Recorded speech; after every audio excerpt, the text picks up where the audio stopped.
Okay, I think we're live. All right. Hi, everyone. Good evening. How's everyone today? How's everyone doing this evening? Uh, I hope you all enjoyed your on Friday when Singapore came out of the bubble sorry, of circuit breaker. No, not the bubble of circuit breaker. And I believe that a lot of people, especially during Father's Day, had a good time going to. They went out to dine with their family.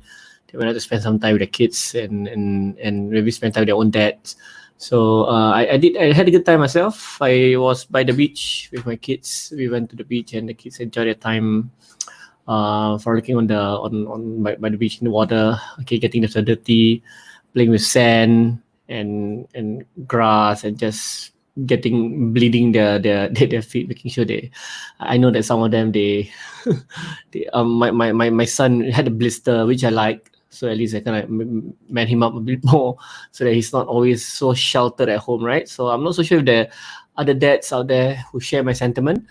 I'm someone who like my kids to roughen it up a little bit more and make sure that they're not too entitled. I just can't stand whenever my daughter is very entitled or my kids are entitled. So I will literally discipline them if ever they behave that way. I don't like that behavior sometimes. And or if they're too soft, they just don't like the outdoors. So my daughter's a bit more dainty, so that she doesn't want to go to the beach. But eventually, after some pushing, she actually went into the water with Ice and her cousin and her brother. So they had a good time. I certainly had a good time myself. And when I see them playing by the beach like that, it was a long time that we even had to experience that before. We never had that before. We've not had that for quite a while now because of circuit breaker and COVID-19. Okay, so as I was saying, I hope everyone's doing well. Doing great. I know it's a start to a new week. It's Monday today, and time just fly. By the end of this month, we will reach the midpoint of the year. And every midpoint of the year, it's time for us to review and look back at what exactly has been, how far are we away from our goals, and are we on track? Are we progressing towards our goal? And it has been challenging for myself, for the business. It's been challenging for us. We had to adapt. Before this, the market was very different. The market was always being very very slow to accept online content, embrace online workshops and all that. COVID-19 kind of expedite that process.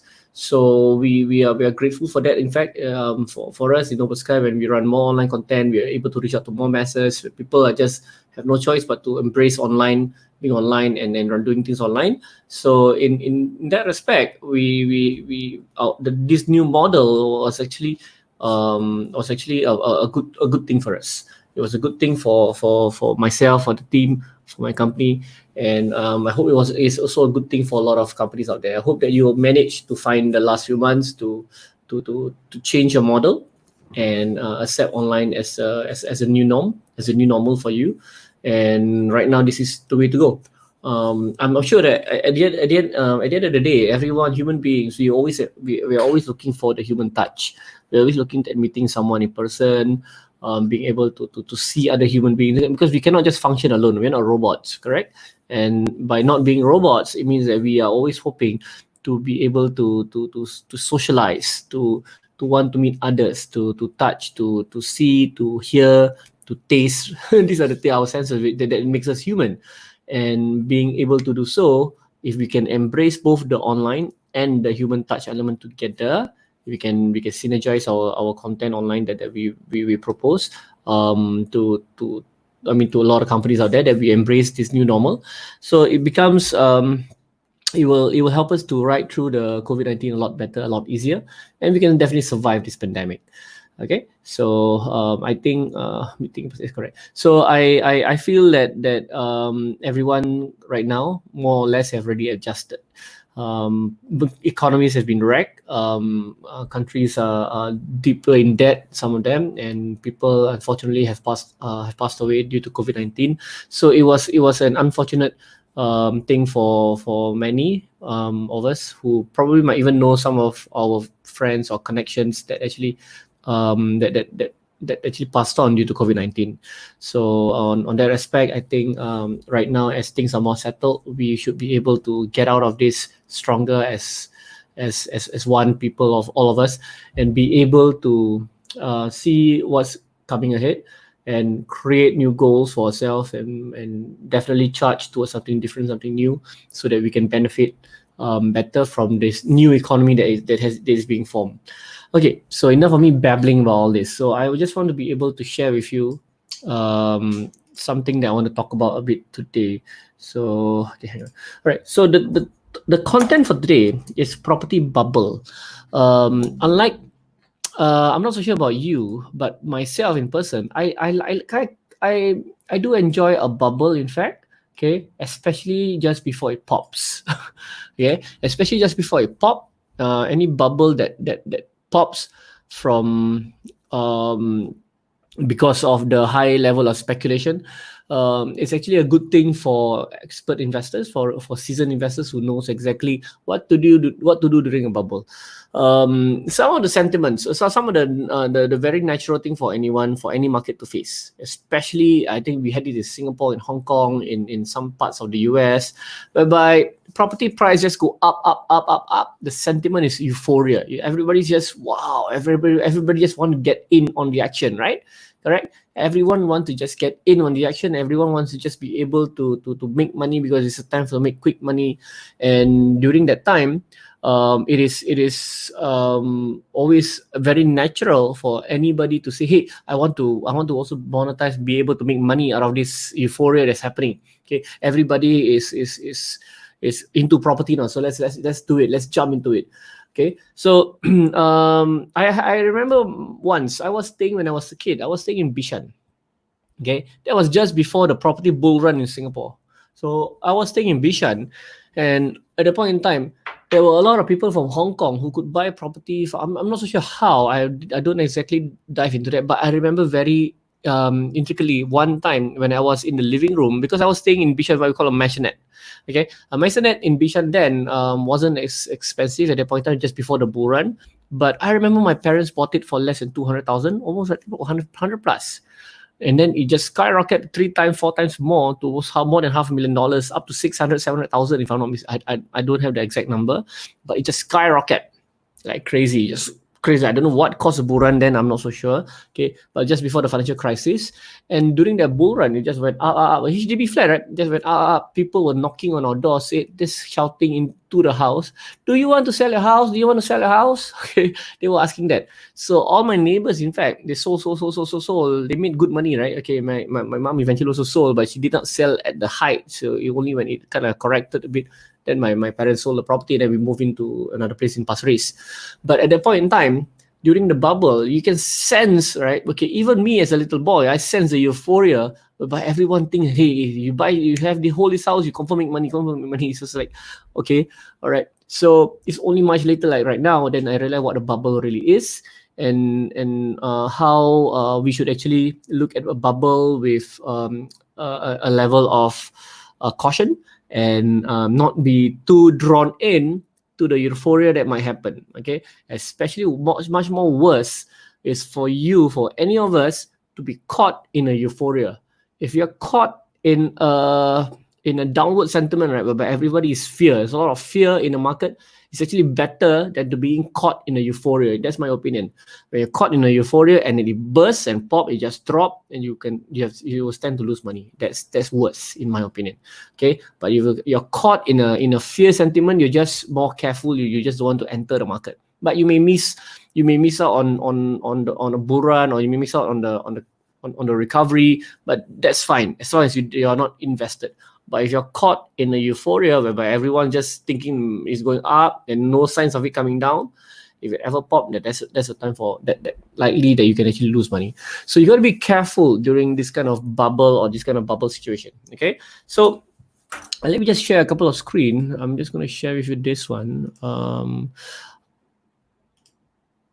Okay, so this is by visual capitalists. I want to explain in this case. Visual capitalists, they actually aggregate a lot of data. They turn data that they find online, all kind of data that you can see, visualcapitalists.com. You can go on and check out this website.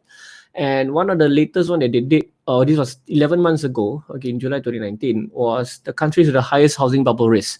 Now, granted, this is not the latest, as in like the last month or last 2 months, okay, this was, but even the data was in 2018, okay. This data is you can say rather maybe a bit dated by 1 to 2 years.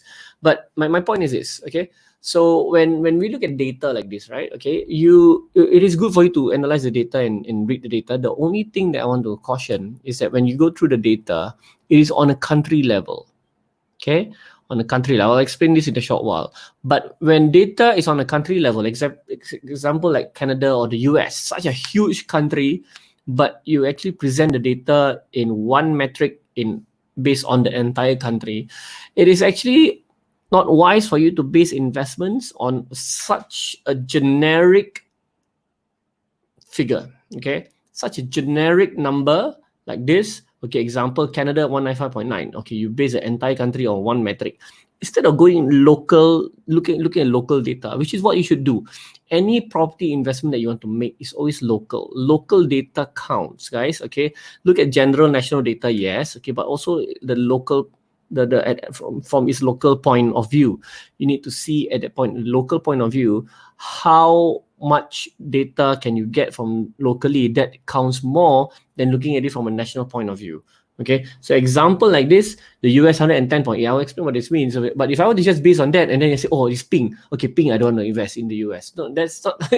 you don't base your assumption, your hypothesis like that. So you don't make that hypothesis. Oh, looking at this, Canada 195.9, such a high what's that? High ratio. So I think it's bad. The higher it is, the worse it is, right? Okay, in this particular context, the higher it is, the worse it is. I'm not going to invest in Canada at all. That's not the right way to approach it. Okay, you have to approach it from the local point of view. So in this case, okay, when we look at a property bubble, let me just give a brief explanation a bit. Okay, you can read this particular article. There's other article that I want to show you. Okay, but in a property bubble, when it's euphoric, okay, everything's going up. Most of the time, when property prices are just going up, there must have been something that happened on the national news, or something that happened in the country, or that was caught by investors, or something major that caused an influx of investors or speculators to buy property in the country. An example could be like in this case, if you see here, capital flight from China and Russia. These countries develop a lot of millionaires. They're minting a lot of millionaires on a daily basis, in fact. Okay, and the thing about this country is these two countries, especially China, the people who become millionaires in China, a lot of them don't want to remain in China. Okay, they are always sending their kids to Western countries like US, Canada, right? Okay, and they are always wanting to shift their money away from their country into those countries, into another country. So if you see in this kind of situation, right, whereby when you are competing with people who are not intending to invest in the area for the purpose of making money, okay, you are competing with someone who just want to shelter their money in a market that is, in their opinion, safer than their home country. So example would be a major influx of money from China, all right, or Hong Kong, if I'm not mistaken, in Singapore. So a lot of money came to Singapore. Now, a lot of these people, when they invest in our country, in Singapore, the money being used here is not exactly, they don't care about stamp duty or whatever. Okay, as long as their money get out of the home country and arrive in the other country, which is in this case Singapore, the US, or whatever, right? Okay, that is good enough for them. Okay, it's better for them, even though the returns is paltry. The return is minimal. So they don't care about all that. What they want, okay, you're competing with someone who just want to fly out there, bring their capital out of their home country because of taxation or whatever they don't wish to be questioned back home. If you're competing with these kind of people for the same property, I suggest you run, okay, because you're not going to win. All right. In the US, I saw by streets and all that being bought largely by capital, funded by capital from China, by Chinese investors. Right. I just stay away. Don't bother in this kind of situation, in this kind of competition. Okay, you're not going to win because you're going to fight someone who is like who's like, okay, what am I? I'm trying to fight a battle against suicide bombers. These people are already programming themselves to die. Okay, so you're not gonna win the battle, right? And when you are trying to survive, but these guys, all they intend to do is to make sure that they blow up themselves in front of you and bring you along with it. So it's not going to be a winning battle. It's going to be a losing battle for you. So same case when you're competing with people in areas, okay, like in a market whereby people from China or Russia, where they're bringing their money here just to bring and rush the money out of the country, you're not gonna be able to make money much. Okay, hopefully you buy and you can sell to them. That's different. But you got my point. Okay, so what I see when property price keep going up, all right, okay, because the credit in the country is loose. The government give loosen a lot of credit. Okay, they want more people to be able to take a loan. Okay, that's one. Okay, and then the other one is, like I said earlier, the flight out of China or Russia into these big countries, right? Okay, into the Western countries, and loose credit monetary policy. And the other one is, example, a much more stable growth would be where you see jobs being created. Okay, government allowing more companies to come into to create headquarters, open up plants in their locality, so that jobs are created. These are good indicators of data that you should use to invest. Okay, now the thing is when people buy property, okay, where I find speculation, especially where it's very artificial, it is when I buy the property, okay, and I am intending I need to ask myself, what am I using the property for? Am I using the property to stay for myself, where I can get to stay there and live there for myself and my family? Okay. Or I'm buying the property with the assumption that it is going to rise 30%, 40% in value, because that's all it has been doing for the last, I don't know how long it has been. Okay, so I'm thinking it's just going to rise, never going to drop, never going to crash, it's just going to rise. Okay, and worse is that when I buy the property, right, the price appreciation was not fueled by natural consumption, meaning I buy the property to rent out. It means that I am going to find tenants to live in the property so that they can occupy the property and have a place to stay while they go they go and work somewhere else. But no, okay, if the property, the area, most of them are vacant, isn't it? Properties in the area are all vacant, but property price seems to keep going up. What is causing the price rise other than potentially inflation? What is causing the price rise? And then somehow you buy the property, then it just go up in value, even though there's no natural consumption by especially local people there. Local people are not consuming the house. Example would be like in Iskandar, right? In Johor Bahru. Okay. Local people are not consuming the house. In fact, it's just rising and rising and rising. And you're wondering what is causing the rise. Okay. What is causing the rise? There's no one living in the house, but for some reason, property prices are just increasing. You see? All right. In Singapore, HDB, and people don't, everywhere HDB people will consume. Okay, there's natural consumption of HDB around Singapore. There's the domestically people are consuming HDB. Even for rent, HDB is still one of the better properties for rental. Okay, but if you go to example like Cambodia, property prices are just increasing by the month or by the year. I'm not sure. They're just increasing and increasing. You're wondering, why are they increasing? Why are these property prices increasing in value every year? When there's no local consumption of the property, there's no local people living there. It's empty, for some reason empty, but developers are still constructing new developments. But the government is not exactly creating jobs, growing their middle class, so hopefully fast enough to be able to live in those condos, these luxury condos that they create. But for some reason, okay, property prices are just going up and up and up. So obviously there is, in my opinion, artificial. Okay, when property prices are increasing like that, it's artificial. You're not basing the property price. It's like any monkey buy a property price will go up in value just because for some reason someone is saying the property price is just worth a lot more now, even though when you dig deeper, more than half the units there are all empty. There's nobody renting. Even those who buy and exchange hands, and the property still remain empty, and there's no one living in the property. You're not renting out to anyone. Okay, and for some reason the property just went up because of, not sure, maybe inflation. Okay, so these are telltale signs for me. I'm very fearful of entering the kind of market. So that's why I was actually offered to look at some properties in Cambodia at some point, and I was looking at if I buy this property, who am I renting out to? And they were saying actually it's very difficult to rent out. Why are the prices always increasing? They even have no clue. It's just increasing. So everybody just accept that to be a norm. Okay, all right. So that's for me something that I'm going to be very, very careful about. I'm a little bit fearful of that kind of market. All right, I'm very fearful because you have no idea what's driving the surge in price. What's driving that? What's driving the demand? People are buying this property. Is it because there is a natural domestic demand for rental property? Is it because of that? People are coming into the area to live in the area, and then they need shelter, and then they need a place to stay for their family, and then they have to find a house and rent it out, and you are the one supplying that demand. Okay, in that kind of market, I like.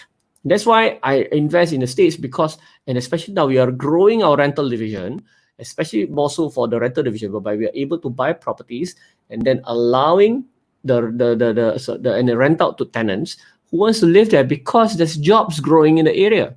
There are jobs in the area that has been created by companies that came down to the county and then develop and creating jobs, right? So there are jobs. So when there are jobs created in the area, I buy a property, fix it up, and then we rent it out to tenants who wants to live in those houses and be able to use those houses, okay, as a shelter for themselves. It's a need, right? It's not artificial, but I buy a house, some luxury house, 95% of the population are below poverty line. I'm exaggerating, obviously. Okay, people are what's that? Lowering okay, population. I just saw it. Population must increase to fill. Correct. Population must increase to fill demand. Okay, population must increase. But let me ask you, population increase, right? Mr. Chen Yu Chong increase, but the amount of property being developed are luxury properties, and the amount of people increasing. Okay, they're not able to even afford, okay, those luxury properties that was created. Is just fueled by foreigners buying the property, running away from the country, putting the money in another country. So things like that is artificial. So if you have a situation whereby, that's why I like investing in the States, right, whereby I know the population is increasing, we are able to track the population data, the increase in population numbers in the area, the jobs increase, number of jobs growth in the area, which companies are coming in to generate jobs, okay? And then we know when these people, population is migrating towards a certain county, there's going to be a demand, a natural increase in demand of property, you see, of property, and we buy that property to supply that demand. That's the thing that I'm always wanting to tell myself, okay, this is how I should always invest in property, invest in real estate, because I am supplying that natural demand that has been created, okay, by economic activity, especially. Okay, not because of speculation. So people buy and they just go up in value, and then they're just hoping for it to go up some more. Okay, and then the second generation buy and they're hoping, I think it's going to happen because it's going up, so confirm will go up again. Okay, then the third people generation can come in and buy, thinking it will go up and up and up and up. It's just going up and up and up, and it's a euphoric situation whereby that's the time for me to run. Okay, or we just wait for it to pop. Okay, so then maybe you come in later on.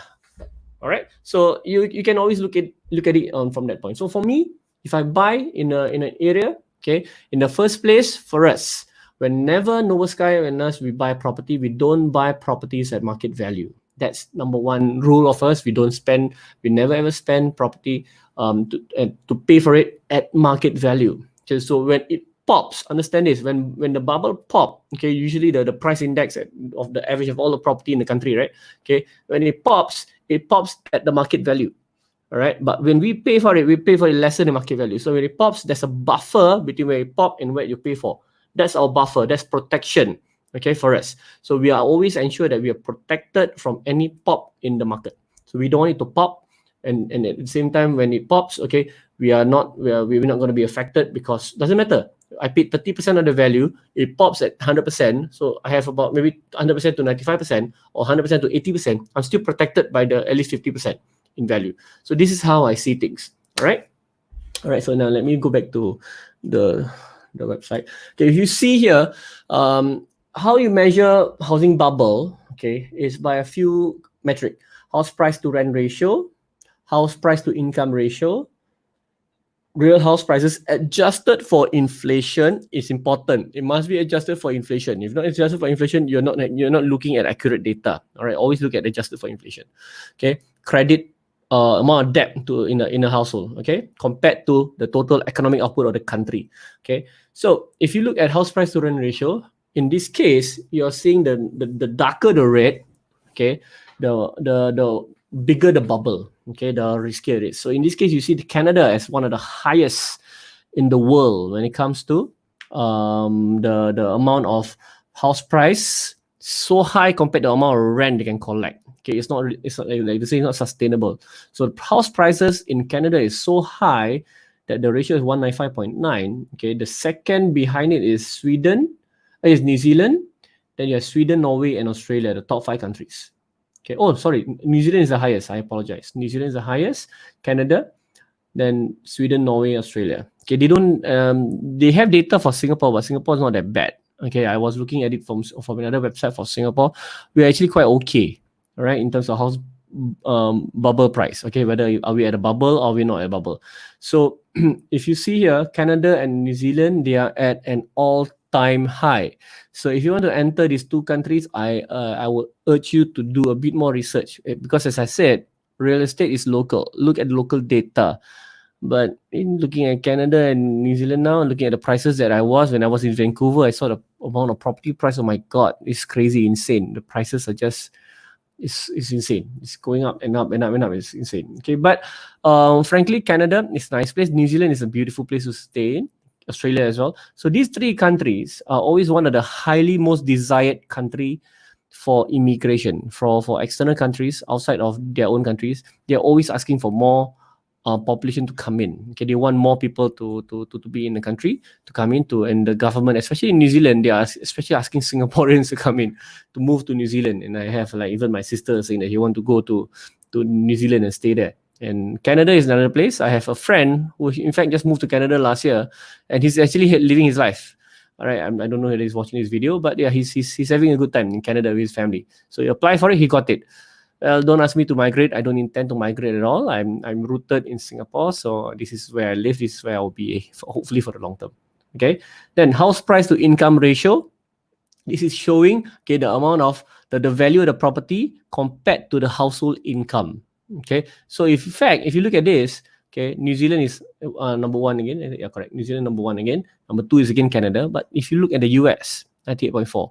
So US is actually not too bad as a country in terms of bubble. Okay, it's not that bad. But if you were to look at local data like San Francisco, San Jose, yes, on Manhattan, these are insane. Okay, these are a bubble area already, in my opinion. Okay, but if you move into further Midwest, looking at areas whereby there are lesser speculation, it doesn't appreciate as crazy as the metro in San Francisco, San Diego, or San Jose, or Manhattan, right? Okay, if you look at the other, or Austin even, okay, look at those other areas, they're not too bad. Okay, so on average as a country, the US is not that bad. Okay, it's apparently in just below red. It's on the light blue band. Okay, so the red ones or the orange one, I don't know whatever color this is, they are the highest in the world. New Zealand is number 1.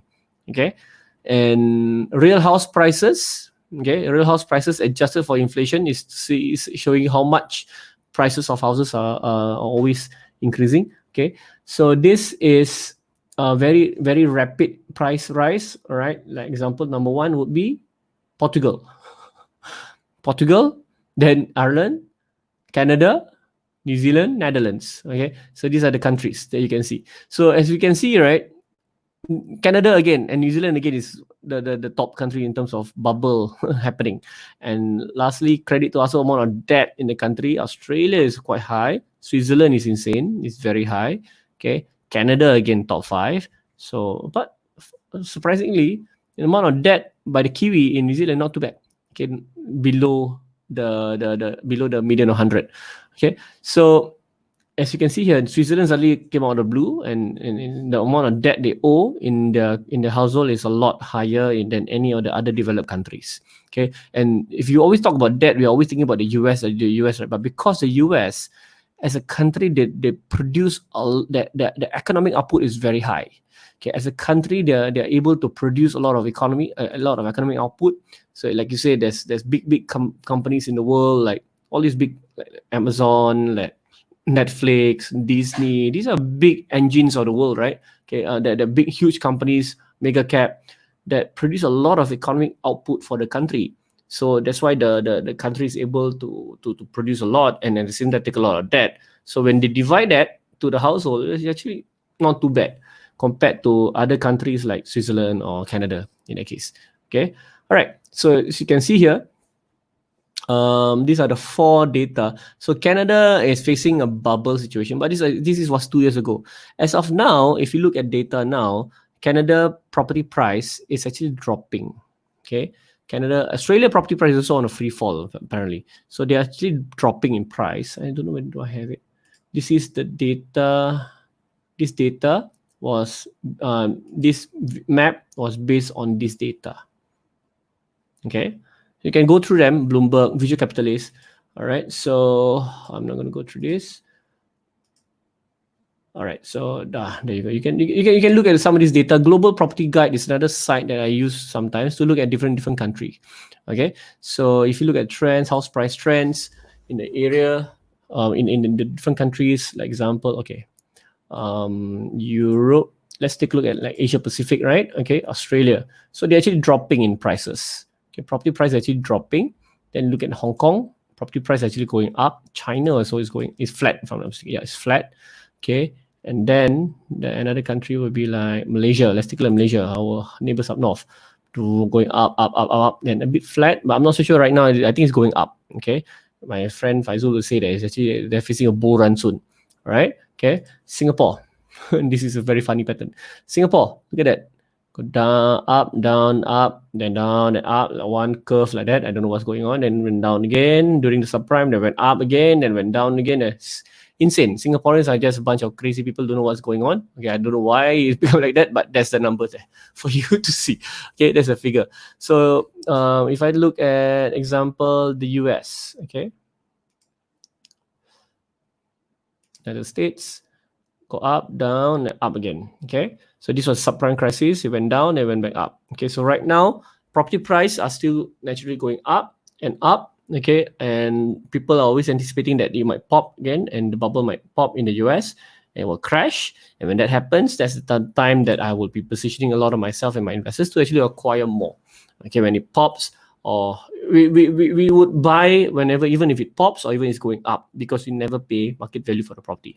That's important that I'm going to emphasize now. Okay. All right. So Omar, my gosh, I talk more than half an hour. So that's about it for this evening. And I hope that you found some value in this particular video about property bubble. And if there's any questions that you are watching, just if you're watching this replay, just hopefully you enjoy this.